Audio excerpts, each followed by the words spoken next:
आपल्याला देव कोणत्या रूपात भेटन हे सांगता सुद्धा यायचं नाही भाऊ. आणि हा खरंच तोच देव आम्हाला या चिमुकल्यांच्या रूपात भेटला होता. तर जय श्रीराम भावांनो, मी तुमचा लाडका विराट. पोरांना म्हणलं आजचा आपला दौरा ना लांबचा आहे, त्यामुळे ना तुम्ही डायरेक्ट ना 2 बोटाचा विषय करून टाका भाऊ. आणि आता वातावरण पण आहे ना इतकं क्वालिटी झालेलं होतं ना भाऊ का बस. आणि याच क्वालिटी वातावरणात आहे ना पोरांचं नियोजन झालं होतं की आज रविवार ना, त्याच्यामुळे ना आपण सगळेजण ना मडीला जाऊ. मग काय लगेच ना कोणत्या क्षणाचं विलंब न करता आम्ही पण ना लगेच मडीत येऊन पोहोचलो होतो. म्हणजे काय प्रॉपर मडीत नव्हतो पोहोचलो, अजून इथून आम्हाला 5 किलोमीटरचा प्रवास होता. काय नाही, तो 5 किलोमीटरचा प्रवास आहे ना चालूच राहणार, तोपर्यंत तुम्ही ना लाईक फॉलो करून घ्या आपल्या पेज. मग काय 5 किलोमीटरचा प्रवास झाल्याच्या नंतर ना आम्ही पण आता फायनली मडीमध्ये येऊन पोहोचलो होतो. पोरांना म्हणलं चला आता देवासाठी ना मस्तपैकी पान फुल घेऊ. पोरं पण आहे ना अशी स्टाईल मारायची जशी एखाद्या जत्रातच फिरायला आलेले. पोरांना म्हणलं आपण आहे ना आता मस्तपैकी नाही इथं खाली पूजा करू, इथं पाया पडून मग वरती जाऊ. पण आज ना रविवार असल्यामुळे ना गर्दी पण भरपूर दिसत होती. तशी तरी नाही तर गर्दी ना रोजच राहते बर का. असो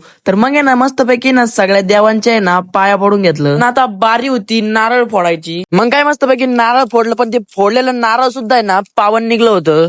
ओके, आता बारी होती मंदिरात आहे ना पाया पडायला जायची. तर आता आहे ना मंदिरात आल्याच्या नंतर ना मंदिरात पण भरपूर गर्दी दिसत होती. मग आहे ना मस्तपैकी ना नाथ बाबांचं दर्शन घेतलं. मग आहे ना मस्तपैकी ना दर्शन ते घेतल्याच्या नंतर ना पोरं म्हणे आपल्याला ना आता माळिंबाला जायचंय. मग काय माळिंबामध्ये आल्याच्या नंतर ना आपल्याला तिथे लहान आले पोरं भेटले. मग आहे ना त्यांच्याकडून आहे ना आम्ही सगळ्यांनी ना मस्तपैकी गंध वगैरे लावून घेतला. मग काय आता मस्तपैकी ना आमचे पण सगळ्या देवदेवतांचे ना दर्शन झाले होते. मग आता आम्ही जातो घरी. तुम्ही घ्या तेवढं लाईक आणि फॉलो करून पाठकून दिश.